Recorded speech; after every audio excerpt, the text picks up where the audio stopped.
Welcome students. आज हम class 8 के मैथ के एक्सरसाइज 3.4 को स्टार्ट करेंगे। इस एक्सरसाइज का फर्स्ट क्वेश्चन है स्टेट वेदर ट्रू और फॉल्स, यानी हमने स्टेटमेंट्स दी हुई, हमने बतानी है कि कौन सी स्टेटमेंट ट्रू है और कौन सी फॉल्स है। फर्स्ट स्टेटमेंट है इसमें ऑल रेक्टेंगल्स आर स्क्वायर, सभी रेक्टेंगल स्क्वायर होते हैं। तो ये स्टेटमेंट फॉल्स है क्योंकि स्क्वायर की सारी साइडें इक्वल होती हैं लेकिन रेक्टेंगल की अपोजिट साइड्स इक्वल होती हैं। तो ये स्टेटमेंट फॉल्स है।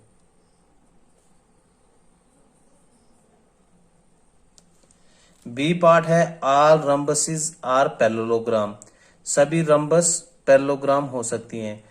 तो रंबस की चारों साइडें इक्वल होती हैं और अपोजिट एंगल्स इक्वल होती हैं, और पैरेललोग्राम की अपोजिट साइड्स पैरेलल होती हैं और इक्वल होती हैं। तो यानी पैरेललोग्राम के लिए जरूरी है कि उसकी अपोजिट साइड्स पैरेलल होनी चाहिए। तो रंबस की तो अपोजिट साइड पैरेलल होती ही है, तो इसलिए ये स्टेटमेंट ट्रू है।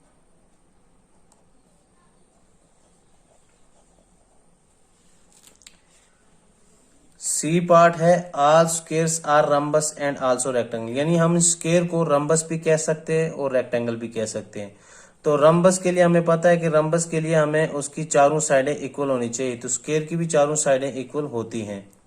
इस तरह से रंबस के अपोजिट एंगल इक्वल्स होने चाहिए। तो स्क्वायर के तो सारे एंगल 90 डिग्री होते हैं, इट मीन्स इसके अपोजिट एंगल भी इक्वल होते हैं।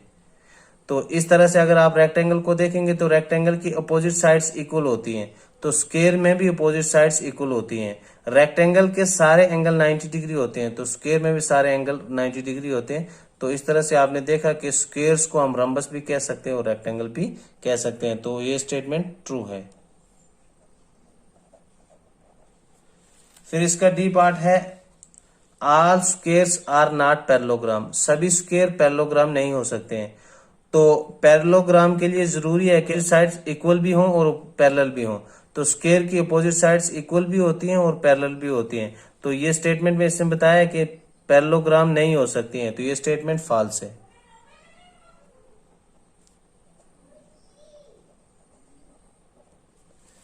फिर ई पार्ट है ऑल काइट्स आर रंबसेस, यानी सभी काइट्स रंबसेस होते हैं। तो काइट की जो साथ वाली साइडें होती हैं, जैसे ये मैं एक फिगर बना रहा हूं, तो ये जो या तो ये दो वाली साइडें इक्वल होनी चाहिए और ये दो, या ये दो साइड्स इक्वल होनी चाहिए। यानी इसकी साथ वाली जो साइडें होती हैं, यानी two pairs of non consecutive sides equal होती हैं काइट्स की। तो रंबस की चारों साइडें इक्वल होती हैं, यानी ये फिगर मैंने आपके सामने बनाई, तो रंबस की 4 साइड्स इक्वल होती हैं। तो इसके अपोजिट साइड्स भी इक्वल होती है रंबस की, लेकिन काइट्स की अपोजिट साइड्स इक्वल नहीं होती हैं। तो इसलिए हम काइट्स को रंबस नहीं कह सकते हैं। तो ये स्टेटमेंट फॉल्स है।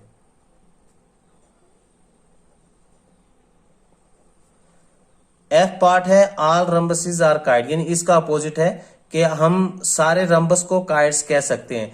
तो रंबस की चारों साइडें इक्वल होती हैं और काइट की हमें साथ वाली साइडें जो होती है, यानी टू पेयर ऑफ यानी कंजिक्यूटिव साइड्स उसकी इक्वल होनी चाहिए। तो हम इसकी दो साइडें, ये दो साइडें इक्वल होती हैं, इस तरह से ये दो साइडें भी इक्वल हो सकती हैं, तो हम रंबस को काइट्स कह सकते हैं।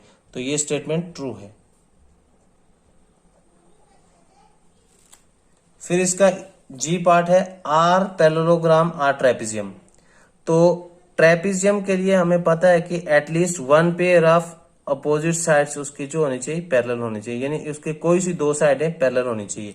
तो पैरेललोग्राम में तो अपोजिट साइड्स होती पैरेलल है, तो इसलिए ये स्टेटमेंट ट्रू है।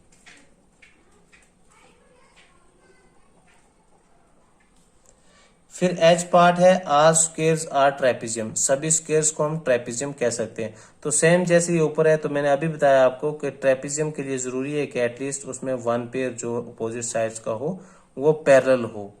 तो इस स्क्वायर में तो 2 पेयर्स ऐसे होते हैं अपोजिट साइड्स के जो पैरेलल होते हैं, तो इसलिए ये स्टेटमेंट ट्रू है।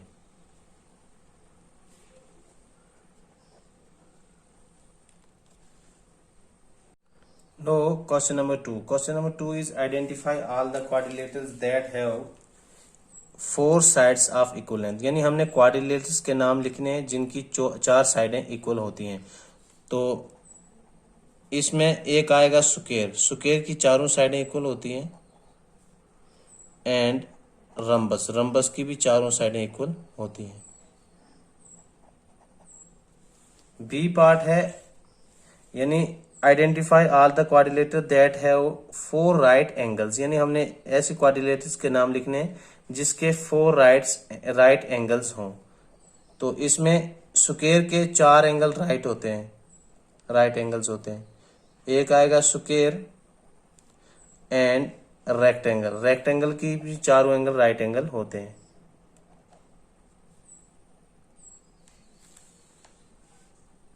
No, question number 3, question number 3 is explain how a square is a quadrilateral, यानी हमने बताना है कि एक स्क्वायर किस तरह से क्वाड्रिलेटर होता है। तो हमें पता है क्वाड्रिलेटर की 4 साइड्स होती हैं, तो स्क्वायर की भी 4 साइड्स होती हैं, इसलिए हम स्क्वायर को क्वाड्रिलेटर भी कह सकते हैं। बिकॉज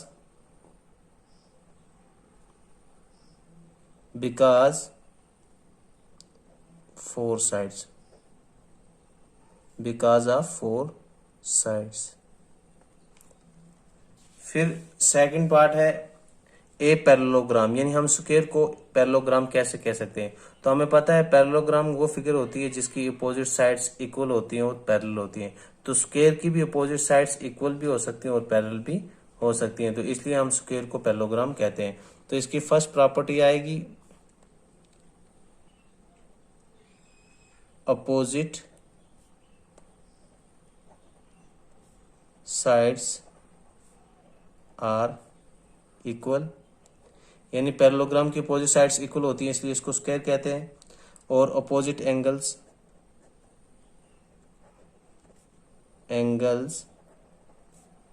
आर इक्वल, यहां पे आप बिकॉज लिख लो, because opposite sides are equal and opposite angles are equal, यह बिकॉज ऑफ 4 साइड्स। यानी एक स्क्वायर को हम क्वाड्रिलेटर क्यों कहते हैं, क्योंकि उसकी 4 साइडें होती हैं, इसलिए उसको क्वाड्रिलेटर कह सकते हैं। और इसी तरह से एक स्क्वायर को पैरेललोग्राम कैसे कह सकते हैं, क्योंकि स्क्वायर की अपोजिट साइड्स इक्वल होती हैं, तो पैरेललोग्राम की भी अपोजिट साइड्स इक्वल होती हैं। स्क्वायर के अपोजिट एंगल्स इक्वल होते हैं, तो पैरेललोग्राम के भी अपोजिट एंगल इक्वल्स होते हैं। और स्क्वायर के डायगोनल जो होते हैं वो बाइसेक्ट करते हैं, तो पैरेललोग्राम के भी डायगोनल बाइसेक्ट करते हैं, तो इसलिए इसको पैरेललोग्राम कहते हैं, यानी स्क्वायर को। तो फिर थर्ड पार्ट है how a square is A rhombus, यानी किस तरह से एक स्क्वायर रम्बस होता है। तो बिकॉज फर्स्ट आएगा इसका, क्योंकि रम्बस की चारों साइडें इक्वल होती हैं, तो इसलिए स्क्वायर को रम्बस भी कह सकते हैं। Because all sides are equal.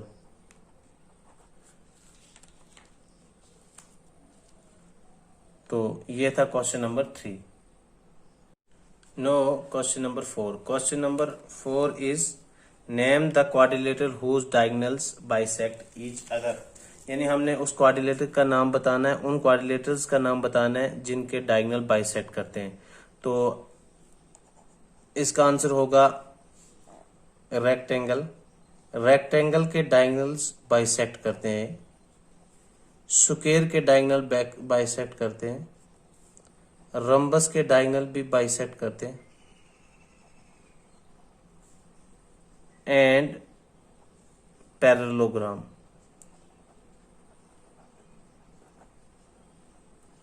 Bisect means, अगर मैं ये आपके सामने एक फिगर बनाऊं, ये मैं रेक्टेंगल की फिगर बना रहा हूं, तो ये डायगोनल्स आएंगे। तो बाइसेक्ट मीन्स यानी ये जहां पे दोनों इंटरसेक्ट करते हैं, इससे जो ये वाली साइड है और ये वाली साइड है, ये इक्वल होंगी। इस तरह से इस डायगोनल में भी ये वाली साइडें इक्वल होंगी। तो यानी जहां पे डायगोनल एक दूसरे को काट रहे हैं, तो डायगोनल्स की जो ये कट के 2 डिफरेंट लाइंस बनती हैं, तो ये तो एक दूसरे की इक्वल होना, इनको कहते हैं बाइसेक्ट। तो ऐसी फिगर्स का नाम है रेक्टेंगल, यानी रेक्टेंगल के डायगोनल बाइसेक्ट करते हैं, स्क्वायर के डायगोनल भी बाइसेक्ट करते हैं, रम्बस के डायगोनल बाइसेक्ट करते हैं, और पैरेललोग्राम जो फिगर है इसके भी डायगोनल बाइसेक्ट करते हैं। फिर सेकंड पार्ट है are perpendicular bisector of each other, यानी डायगोनल तो बाइसेक्ट करते हैं, लेकिन जहां पे ये बाइसेक्ट करते हैं, जैसे मैं फिगर बना रहा हूं, तो यहाँ पे जो एंगल बनते हैं वो 90 डिग्री एंगल हों। तो ऐसी फिगर्स हमने नाम बताना है ऐसी फिगर का जिनके ये डायगोनल बाइसेक्ट का जहाँ पे कर रहे हैं वो परपेंडिकुलर बाइसेक्टर हो, यानी परपेंडिकुलर हो एक दूसरे के। तो ऐसी फिगर्स का नाम होगा, एक आएगा स्क्वायर, स्क्वायर के डायगोनल जो होते हैं वो परपेंडिकुलर बाइसेक्टर होते हैं, एंड रम्बस।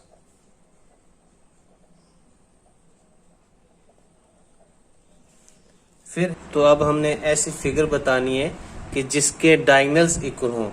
तो स्क्वायर के डायगोनल्स इक्वल होते हैं